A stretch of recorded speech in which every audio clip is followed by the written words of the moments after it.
안녕하세요. 금요사건 파일 디바제시카입니다. 지금으로부터 10년 전, 그땐 범죄자의 신상 공개가 1년에 몇 건 되지 않을 만큼 아주 신중하고 보수적이었습니다. 그럼에도 불구하고 그 당시 법원이 오늘 사건의 범인 신상을 공개했는데요. 그만큼 온 국민을 충격에 빠뜨렸고 또 한국에서 유례없는 범죄가 발생했다는 의미였겠죠. 2013년 7월 10일 자정이 조금 넘은 시각에 용인 동부경찰서에 앳돼 보이는 남성 한 명이 들어옵니다. 그런데 그곳에 있던 모두가 남성의 정체를 한눈에 알아차렸죠. 그는 바로 이틀 전인 8일 용인시 기흥에서 발생한 살인사건의 유력한 용의자 심기섭이었습니다. 자수 알았습니다. 이렇게 말을 했지만 이미 그는 사실 강력 용의자로 지목돼서 경찰의 끈질긴 추격을 받고 있던 터예요. 자수를 하고 나서 조사를 받는 내내 그의 태도는 너무나 태연했습니다. 슬리퍼에 반바지 차림으로 의자에 걸터 앉아서 주변을 살피는 여유까지 보였고요. 왜 살인을 저질렀냐? 라는 경찰의 추궁에 그냥 사람 한번 죽여보고 싶었어요. 라고 심드렁하게 대답했죠. 이때 베테랑 형사들마저 이런 사람을 내가 본 적이 없다면서 혀를 내둘렀다는데요. 사실 이 남자가 겉모습으로 봤을 땐 심기섭은 그냥 평범해 보이는 청년이었기 때문입니다. 하지만 그가 며칠 전에 저지른 살인사건은 상상 이상으로 끔찍했죠. 오늘은 대한민국 엽기 살인마 심기섭의 살인일지를 순차적으로 짚어보고자 합니다. 우선 자수하기 3일 전인 2013년 7월 7일 심기섭은 그날 자신의 중학교 동창인 최 씨와 성남 분당에서 만났습니다. 최 씨는 대학교 1학년이었고 심기섭은 근처 커피숍에서 알바를 하던 중이었죠.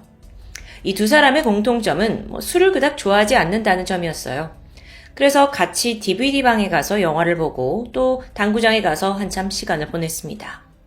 그리고 이후에 용인 기흥구 신길동에 있는 한 모텔에 들어가서 눈을 붙이기로 했죠.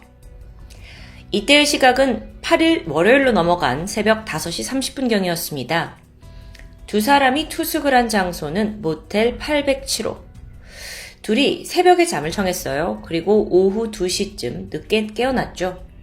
이때 막 방에서 뒹굴거리던 심기섭이 문득 심심했고 한 사람을 더 부르고 싶다는 생각이 들었는데요. 평소 알고 지내던 당시 미성년자 18살 김양을 호출하게 됩니다. 오후 3시 30분, 김양은 심기섭 일행이 묵고 있는 모텔방으로 찾아왔습니다. 사실 이전에 심기섭과 김양은 2번밖에 보지 않은 사이예요. 그러니까 친분이 있다고 말하기엔 좀 애매했죠. 쉽게 말해 아는 오빠 정도? 하지만 두 사람 사이엔 공통점이 있었는데요. 심기섭은 초등학교 3학년 때 아버지를 따라서 이란에서 산 경험이 있습니다. 해외 경험이 있어요. 그리고 5년 후인 2008년에 귀국을 해서 중학교 2학년으로 편입을 했죠. 하지만 이 한국 생활이 적응하는 게 쉽지 않았습니다. 결국 사건 1년 전인 고등학교 3학년 때 자퇴를 한 상태였고요. 여기서 김영 또한 처지가 비슷합니다. 그녀는 어린 시절 부모님과 함께 싱가포르에 이민을 갔었는데 적응을 잘 하지 못하고 3년 전 홀로 한국에 돌아와서 생활하고 있었어요. 그리고 김양 또한 분당에 있는 한 고등학교를 다니다가 자퇴를 한 상황이었죠. 어쩌면 김양은 자신과 비슷한 처지에 놓여 있는 심기섭에게 동질감을 느끼면서 가까워졌을 수 있습니다. 어쨌든 이렇게 세 사람이 모여서 함께 TV를 보고 놀던 중 불현듯 이 동창 최 씨가 자리에서 일어나요. 결막염 증세가 있어서 안과에 좀 다녀와야 한다는 이유였습니다. 그리고 오후 4시. 심기섭은 친구를 자기가 따라가겠다면서 방 안에 김양만을 놔두고 밖으로 나서요. 그리고 최 씨가 안과에 가서 진료를 받는 동안 심기섭은 근처 편의점에 들르게 되죠. 그리고 이때 도대체 무슨 생각이었는지 그는 편의점에서 공업용 커터칼 하나와 또 그보다 작은 문구용 커터칼을 구입합니다. 최 씨가 병원에서 나왔고 두 사람은 다시 모텔로 돌아가게 되죠. 방 안에 보니 아직 김양이 있습니다. 그리고 얼마 후에 친구 최 씨가 다음날 일찍 학교에 가야 한다면서 홀로 모텔방을 나섰는데요. 저녁 7시 30분 이제 방 안에는 심기섭과 김양 두 사람만이 남았습니다. 그리고 그때부터 끔찍한 지옥이 펼쳐졌죠. 친구가 방을 떠나자마자 심기섭은 돌변했습니다. 그리고 아까 사온 그 커터칼을 들이밀면서 김양을 성폭행하려고 시도했어요. 그런데 순간 띵동 벨이 울려요. 방금 나간 친구 최 씨가 깜빡하고 휴대폰을 두고 간 겁니다. 그래서 그걸 찾으러 온 거죠. 이때 심기섭은 김양이 소리를 지르지 못하도록 협박했어요. 그리고 문을 빼꼼 열고 아무렇지 않은 척 친구에게 핸드폰을 건넸죠. 당시에 김양은 공포감이 너무 커서 거의 패닉 상태였는데요. 그렇게 도움을 요청할 기회조차 없이 다시 모텔 방 문은 닫히고 말았죠. 하지만 그 사이 김양이 얼른 핸드폰을 집어서 누군가에게 메시지를 전송하려고 했습니다. 하지만 심기섭이 이걸 발견했어요. 그리고 그녀의 핸드폰을 빼앗은 후에 도망치려는 김양의 다리를 발로 걸어 넘어뜨렸습니다. 그녀가 이때 마구 소리를 지르면서 저항했는데 순간 심기섭이 이 소리가 새어나갈까 두려웠는지 결국 그녀의 목을 조르고 말아요. 여러분, 이 과정까지는 성폭행을 시도한 후 피해자를 살해하려는 강간살인사건이라고 볼 수 있습니다. 하지만 그녀가 사망하고 이후 심기섭의 엽기 행각은 본격적으로 시작됩니다. 밤 9시, 심기섭은 이미 숨이 끊어진 김양의 시신을 물끄러미 보고 있었어요. 이때 누군가를 죽였다는 죄책감보다는 아직 성욕이 풀어지지 않았다는 게 더 중요한 문제였죠. 그리고 이후 그는 일반인이라면 절대 상상도 못할 자신의 이상 성욕을 채우게 됩니다. 이런 케이스는 토요 미스테리에서 해외 사건을 통해서 들어봤지만 국내에서는 굉장히 보기 드문 유형이에요. 특히나 아직 20살에 불과했던 범인 심기섭이 이런 성향을 가지고 있다는 건 굉장히 위험한 케이스였죠. 밤 10시, 심기섭은 시신을 욕조에 끌고 가 물에 빠뜨렸습니다. 그리고 해체 작업에 들어갔죠. 아까 사온 공업용 커터칼을 꺼냈고 살점을 잘라 변기에 흘려보냅니다. 이 과정에서 수없이 변기가 막혔는데 또 이때 태연이 카운터에 전화를 해서 그 뚫어뻥 같은 걸 좀 빌려달라고 요청하기도 해요. 너무 뻔뻔하고 대범하죠. 이 작업은 한참이나 계속되었습니다. 그리고 혈액은 모두 하수구로 흘려보내게 되죠. 이후 그는 남은 뼈들을 잘게 부쉈는데 이게 커터칼로 어떻게 가능했는지는 정말 의문이에요. 그 과정에서 칼이 부러지기도 했고 중간 새벽에 밖에 나와서 새 커터칼을 구매하기도 합니다. 당시 심기섭은 매우 침착하고 계획적으로 행동했어요. 술을 먹은 것도 아니고 완전히 맨정신으로 이 끔찍한 잔혹 행위를 벌인 겁니다. 그게 무려 16시간 동안 이어졌죠. 어느덧 하루를 꼬박 넘긴 7월 9일 낮 1시 34분. 인근 마트에서 심기섭이 포착되었습니다. 그는 여기서 뼈를 담을 김장용 봉투를 구매했고요. 30분 뒤인 2시 7분 뼈를 채워 넣은 봉투를 들고서 모텔에 체크아웃을 하게 돼요. 그가 봉투를 옮기는 장면은 모텔 CCTV에 고스란히 찍혀 있습니다. 이후 택시를 타고 그가 향한 곳은 자택.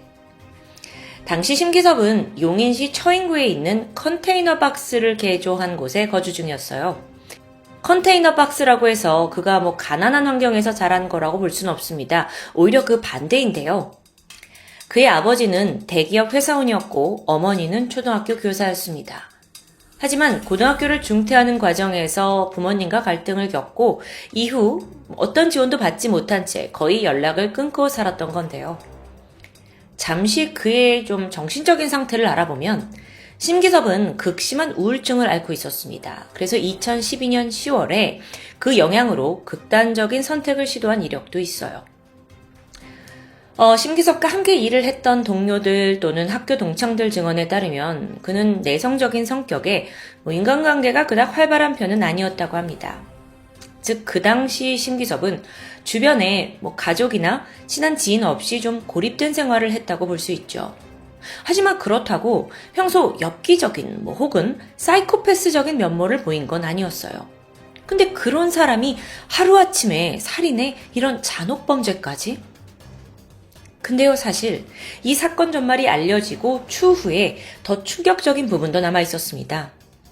심기섭이 김양의 시신을 훼손하던 중 이 자신의 범행 장면을 찍어서 전 여자친구랑 그리고 좀 전에 모텔을 나간 친구 최 씨에게 전송까지 했다는 부분이었죠.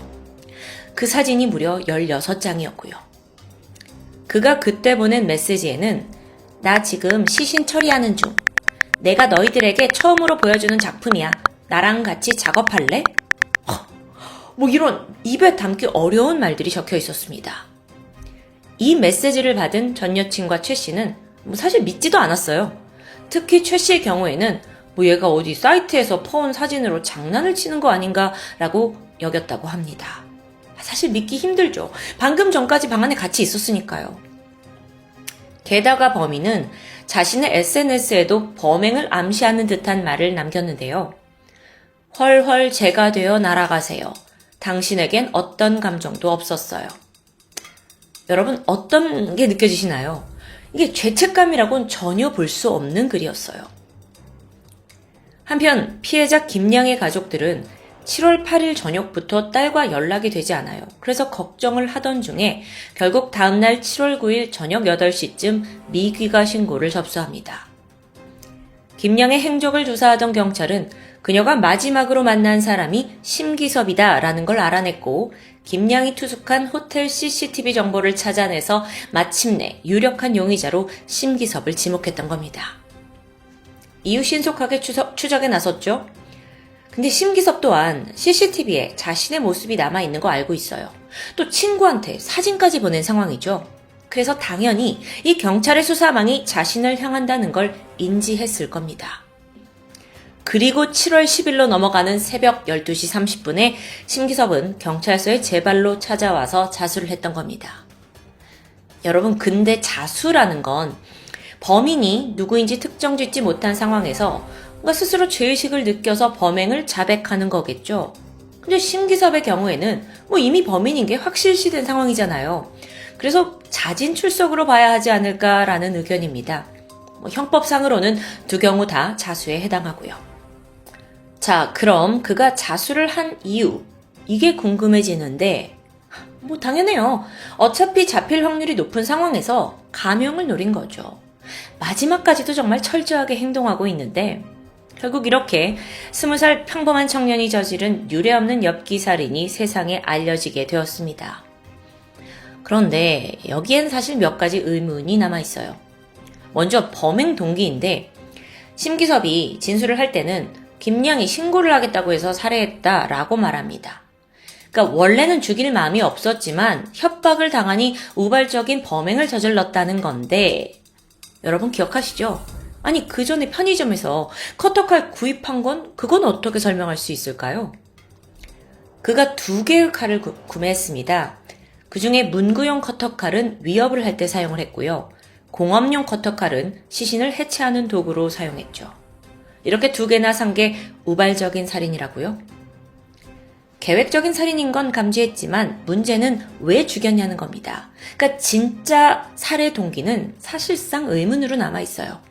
정말 갑자기 돌변한 사이코패스라는 말 밖에는 설명할 길이 없어 보이죠. 그런데 인터넷에서 발견된 정보에 의하면 심기섭은 한 커뮤니티에다가 콩팥을 산다라는 글과 함께 자신의 연락처를 올린 적이 있어요. 그러면서 그전부터 이쪽 일을 잘 알고 있어요. 많은 연락 부탁드립니다. 이런 말도 담겨 있었고요. 이걸 토대로 경찰은 그가 혹시 금전적인 여유가 없던 상황에서 장기 밀매를 이유로 범행을 한 게 아니냐고 추측하기도 했습니다. 하지만 정작 조사를 받던 심기섭은 나는 그냥 잔인한 영상이나 해부에 관심이 있을 뿐이다 라고 말하면서 전혀 돈이 목적이 아니라 그냥 흥미 충족을 위해 이걸 저질렀다고 진술했죠. 저는 그게 더 소름 끼쳐요. 그럼 그가 정말 사이코패스였을까요? 프로파일링 결과 그는 단지 자기 과시욕 성향이 강한 범죄자라는 게 드러납니다. 실제 SNS에 직접 올린 글만 보더라도 허세와 과시의 흔적이 묻어납니다. 현실에서는 가족과 또래로부터 단절된 외로운 삶을 살았지만 이 SNS에 연결된 사람들 사이에선 인정받고 싶다는 욕구가 매우 강했던 거죠. 근데 이 심기섭 사건이 10년 전에 발생했는데 사실 그런 경우는 요즘이 더 강한 것 같아요. 결코 건강하지 않은 현상이죠. 이제 판결의 시간입니다. 2013년 검찰은 심기섭에게 살인 그리고 사체 오욕 혐의에 대해 사형을 구형하는 게 마땅하다고 판단했어요. 하지만 법원은 이제 그가 막 미성년을 지난 어린 나이였고 또 초범이라는 점, 또 어린 만큼 교화의 가능성이 크다는 점을 들어서 그에게 무기징역을 선고합니다. 2014년 5월 항소심에서도 이 형이 유지됐고요. 3개월 후 대법원 상고심에서는 무기징역에 더해서 신상공개 10년, 전자발찌 30년을 선고한 원심이 확정되었습니다. 사형이냐, 무기징역이냐, 이 선로에서도 심기섭은 마지막까지 그건 성폭행이 아니라 합의에 의한 성관계였다고 말했어요. 그리고 자기가 칼을 산 이유는 그저 위협용이었다고 변명했죠. 이 주장을 굽히지 않았다는 게 참 황당하죠. 그렇게 심기섭이 수감된 지 어느덧 10년이라는 세월이 흘렀습니다. 고인이 된 피해자 김양에 대한 깊은 후회와 사죄로 살고 있을까요?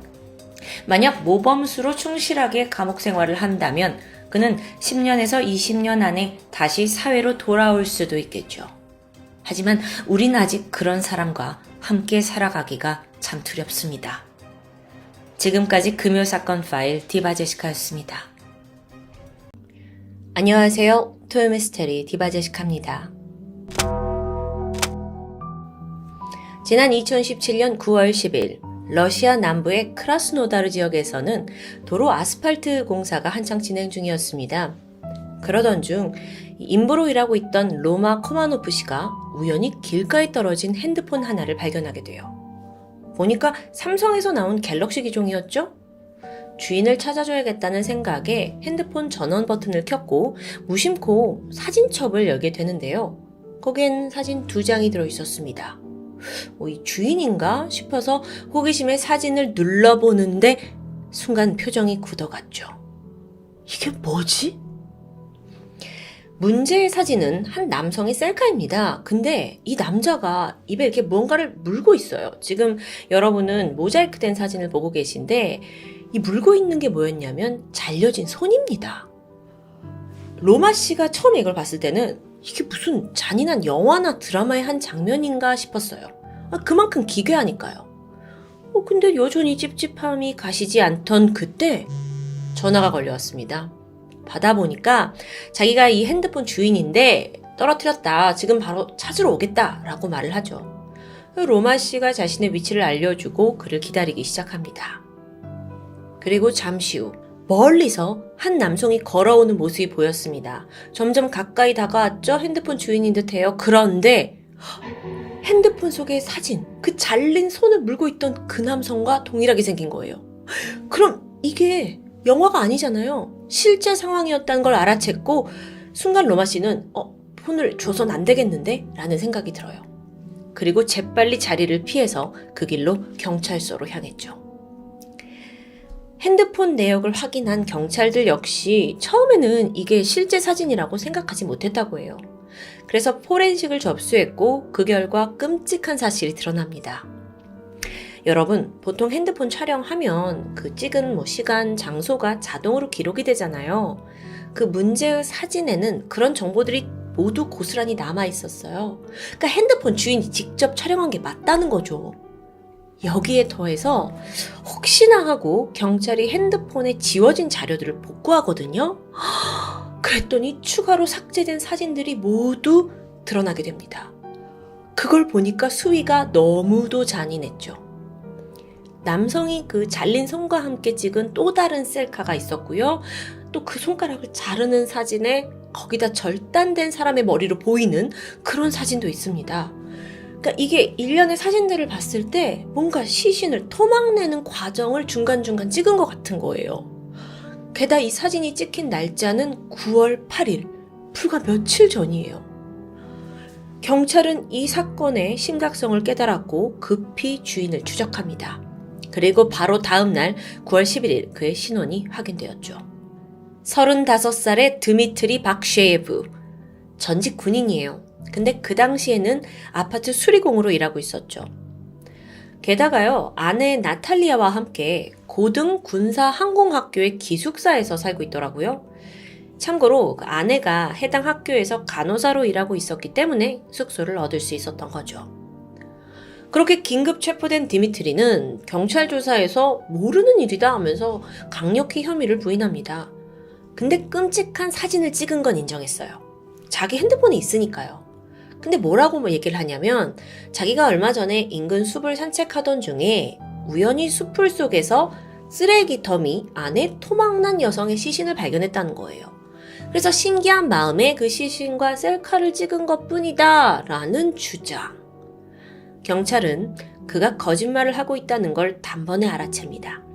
그리고 곧이어 강도 높은 수사를 했고 결국 드미트리와 그의 아내 나탈리아가 벌여온 악마 같은 사건들이 모두 드러나게 되죠. 정말 이 사건 충격적인데요. 일단 경찰들이 부부가 살고 있던 기숙사를 급습해서 수색했어요. 근데 여기서 상상도 못할 광경들을 마주합니다. 당시 이 수색에 참여했던 베테랑 형사들조차 증거가 나올 때마다 너무 잔인해서 큰 충격을 받았을 정도니까요. 일단 토막난 사체가 집 안과 밖에 있었는데요. 집 안에 있던 쓰레기통에서 머리카락이 여전히 두피에 붙어 있는 채 발견됩니다. 그리고 정원 수풀에서 부패된 머리도 있었고요. 심지어 이 기숙사 지하실에 가보니까 뼈 조각들이 널브러져 있어요. 여러분, 이건 시작에 불과합니다. 집 안을 더 구석구석 살폈죠. 그랬더니 주방의 냉동실에서 토막이 나왔고 또 무슨 마치 기념품처럼 장식해둔 이렇게 식염수로 채워둔 유리병에 신체 일부가 나왔고요. 이렇게 집 안에서, 집 안팎에서 나온 토막 사체만 19개였다고 해요. 경찰은 이들이 살인을 저지른 후에 인육을 오랫동안 보관하기 위해서 이런 짓을 벌인 것으로 봤습니다. 그게 왜 인육이라고 생각을 했냐면은 토막의 일부가 부엌 후라이팬 위에 고스란히 놓여 있었거든요. 마치 먹으려고 한 것처럼요. 그리고 실제 이로 뜯어먹은 듯한 흔적도 있고요. 그야말로 너무 끔찍하죠. 게다가 결정적으로 집 안에서 인육 요리법을 자세히 적은 노트도 발견됩니다. 여러분, 아직 끝이 아니에요. 이 밖에도 부부가 직접 이제 인화를 해둔 수십 장의 사진이 발견됐거든요. 근데 그 안에 찍혀있는 장면이 정말 경악을 금치 못했죠. 그 중에 한 장만 좀 예를 들어보자면 사람이 잘린 머리에다가 주변에 무슨 제사 지내듯이 올리브와 레몬 같은 걸로 막 장식을 해도 너무 기괴한 사진입니다.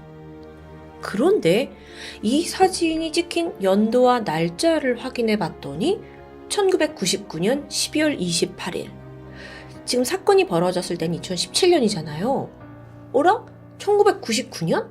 드미트리, 이 사람은 고작 15살이었는데, 그리고 아내 나탈리아는 연상이긴 했지만 고작 22살인데?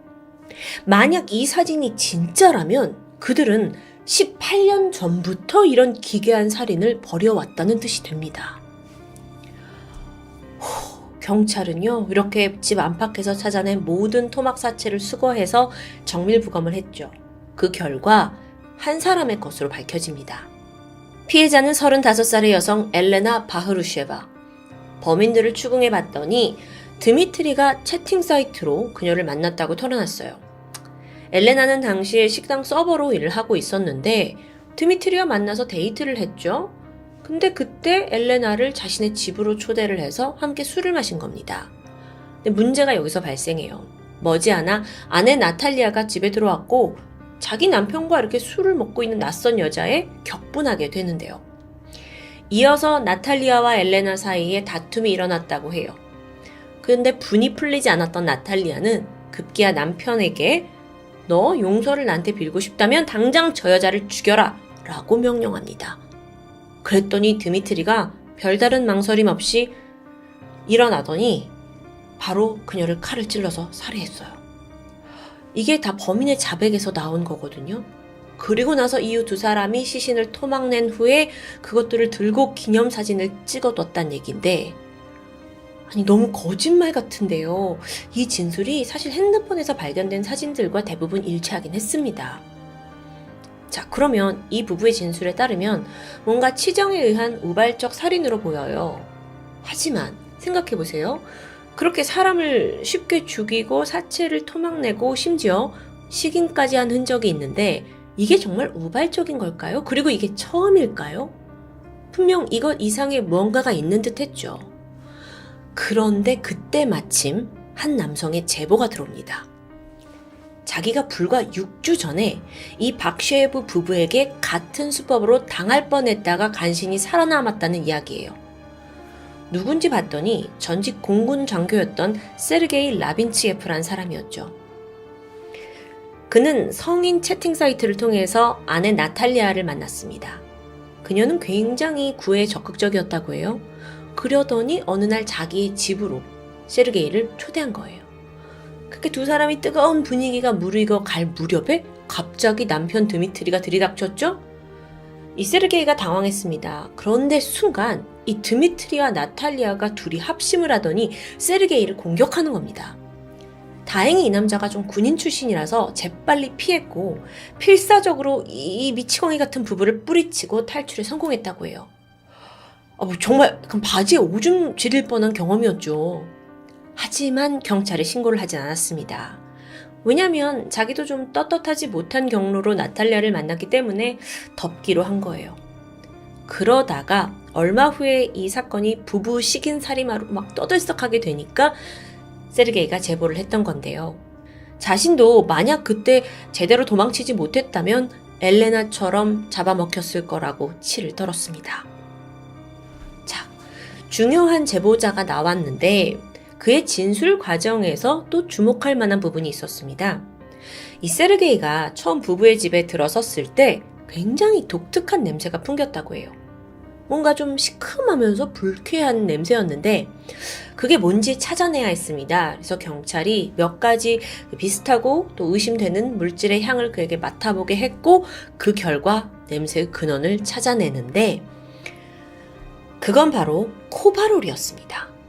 코바롤은 마취제 성분이에요. 그런데 소량으로도 사람을 기절시킬 수 있는 아주 강력한 물질이죠.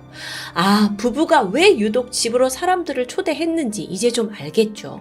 마취시켜서 더 쉽게 제압할 수 있게 만든 겁니다. 자, 여태까지 집 안팎에서 온갖 참혹한 증거 다 나왔죠. 게다가 생존자의 증언까지. 경찰은 더 강하게 부부를 추궁했고 결국 그들은 범행 일체를 자백합니다. 그리고 나서 봤는데 이들이 저질러온 범행이 생각보다 광범위했어요. 우선 드미트리는 엘레나 살인 사건과 함께 1999년 그 사진에 남아있던 토막살인에 대해 자기가 저질렀다고 인정합니다. 그런데 나탈리아는 그거 2개만 있는 줄 알아? 하면서 무려 30건의 살인을 자기가 술술 자백하게 돼요. 실제로 1999년부터 2017년 사이 그 사이에 계속 나탈리아가 이 지역에 살고 있었는데 이 크라스노다르 지역에서 한 40건 정도의 미해결 실종 사건이 있었다고 합니다. 나탈리아의 자백이 사실이라면 이것들 중에 상당수가 이 부부와 연관되었을 가능성이 높다는 거죠. 대단한 사건입니다. 정말 유례 없는 부부 식인 사건이에요. 그래서 이게 전 세계를 놀라게 했고 또 우리나라에도 보도가 된 적이 있었을 정도죠. 이 사건의 전말을 알게 된 사람들은 자, 이제 재판이 남아있잖아요. 그래서 박셰프 부부가 집단 살인 혐의로 기소될 거라고 당연히 생각합니다. 그런데 여기서 반전이 있었죠. 이들은 오직 단 한 건의 살인에 대해서만 기소된 겁니다. 그건 바로 직접적인 사체가 발견된 엘레나 살해 혐의였죠. 자, 이유는 간단했어요. 엘레나 외에 다른 피해자의 증거가 발견되지 않았기 때문이에요. 그래서 누굴 죽였는지 알 수 없다. 또 범인들의 자백 외에는 증거가 없다라는 상황인 건데요. 정말 그럴까요? 자, 러시아 수사 당국이 해당 건을 축소하려 한다는 움직임이 여기서 나타납니다. 나탈리아가 분명 30건의 살인을 자백했다는데 거기에 대해서는 그거요? 그건 언론에서 오보한 거예요 라고 일축했고요. 아니 그럼 복구된 그 핸드폰에서 나온 목 잘린 그 시신 어떡할 거예요? 그거요? 연출된 사진이에요 라고 주장합니다. 경찰이 확인해 보니까 그 사진 속에 있는 남성은 멀쩡히 살아있어서 문제될 게 없고요. 그 외에도 이게 이 부부가 연쇄살인 사건을 저지른 게 아니다, 증거가 없다라고 발표해버리는 겁니다. 아니 잠깐만요. 그러면 그 1999년에 과일로 장식된 머리 사진 있잖아요. 그러니까 증거가 너무 많으니까 그건 어떻게 설명하실 건데요? 이건 사실 드미트리와 나탈리아가 함께 살인을 했다고 인정했던 거거든요. 여기에 대해 러시아 수사당국은 애초에 이 부부가 처음 만났을 당시가 2012년이라고 못 박았어요. 그러니까 아예 1999년부터 같이 살인을 했다는 것 자체가 말이 안 된다고 부정하는 거예요. 그러면서 러시아 측은 박셰프 부부가 식인을 한 정황은 우린 전혀 못 찾았습니다 라고 못을 박습니다. 갑자기 다 서둘러 덮어버리는 듯한 느낌이 들죠. 그래서 여기에 반발해서 일어난 건 러시아 자국에 있던 전문가들이었어요. 이거 정부가 너무 조작하고 은폐하는 거 아니냐라고 주장했죠. 근데 거기엔 분명 마땅한 이유가 있을 건데 도대체 왜요? 왜 이 잔혹한 사건을 묻으려고 하는 걸까요? 하고 생각해 보니까 이 사건이 벌어진 현장이자 범인들의 집이 고등 군사 항공학교 기숙사입니다. 즉 군부대 시설이라는 거예요. 엄연한 러시아의 군사시설에서 식인 연쇄살인 사건이 일어났다는 건 러시아 군의 명예를 실추시킬 위험이 있었던 거죠. 와, 정말 이럴 수 있는 걸까요?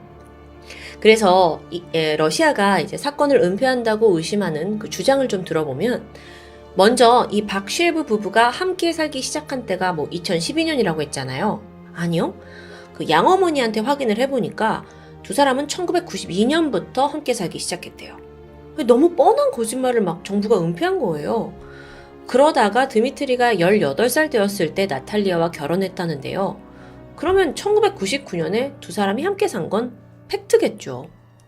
게다가 그 러시아 정부가 그 사진 속에 있는 남성이 살아있다라고 발표한 것도 수상합니다. 왜냐면 살아있어요. 우리가 확인했어요. 라는 말 외에는 어떠한 정보나 증거를 전혀 내놓지 않았거든요. 애매하죠. 여기에 더해서 조금 더 확실한 심증도 있습니다. 그게 바로 이 두 사람이 시신을 어떻게 처리했느냐라는 방법인데 토막난 사체의 단면을 보니까 굉장히 깔끔하게 잘려 있었어요. 심지어 심장까지 정확하게 도려낸 게 확인됩니다. 마치 이 사람들이 정육이나 도살업에 종사했던 것처럼 느껴질 정도예요. 두 사람 아니잖아요. 의사는 더욱이 아니고요. 그런 이들이 어떻게 이 모든 과정을 단 몇 시간 만에, 그것도 거의 전문가의 버금가게 완벽하게 해냈는지는 여전히 풀리지 않는 의문입니다. 마지막 한 가지 남아있어요. 나탈리아가 경찰 진술에서 남긴 말이 있거든요. 사람의 뇌는요, 진한 크림을 먹는 것 같아요. 이거야말로 뭔가 식인을 하지 않았다면 나올 수 없는 구체적인 진술 아닐까요? 하지만 이런 숱한 의문에도 불구하고 끝내 박셰프 부부에 대한 추가적인 조사는 이루어지지 않았습니다. 그리고 2019년 6월 러시아 법원은 두 사람에게 한 건의 살인에 대해서만 유죄 판결을 내리게 되죠. 그 결과 나탈리아는 고작 11년 6개월, 디미트리는 12년 2개월형을 선고받습니다. 근데 이게 아무리 한 건이라고 하더라도 이게 식인까지 인정되고 이랬다면 사실 이게 더 형이 나와야 되는 게 맞는 것 같은데요. 그건 좀 터무니없는 형량처럼 느껴지죠. 심지어 선고를 받고 반년 후인 2020년 2월에 감옥에 수감되어 있던 드미트리는 선천적인 당뇨 합병증으로 인해 허무하게 삶을 마감합니다. 이후 나탈리아는 가석방 없이 형을 끝낸다 해도 2031년 56세의 나이로 출소하게 되겠죠. 그럼 그때는 진실이 밝혀질까요? 이 사건은 이미 종결된 상태입니다. 때문에 새로운 피해자에 대한 결정적인 증거가 나오지 않는 이상 재수사는 없을 예정이에요. 과연 이 사건은 러시아 정부의 주장대로 언론에 의해 부풀려진 살인 사건일까요? 아니면 조직적으로 은폐한 역대급 연쇄 식인 살인 사건이었을까요? 진실은 미궁 속에 있습니다. 지금까지 토요미스테리 디바제시카입니다.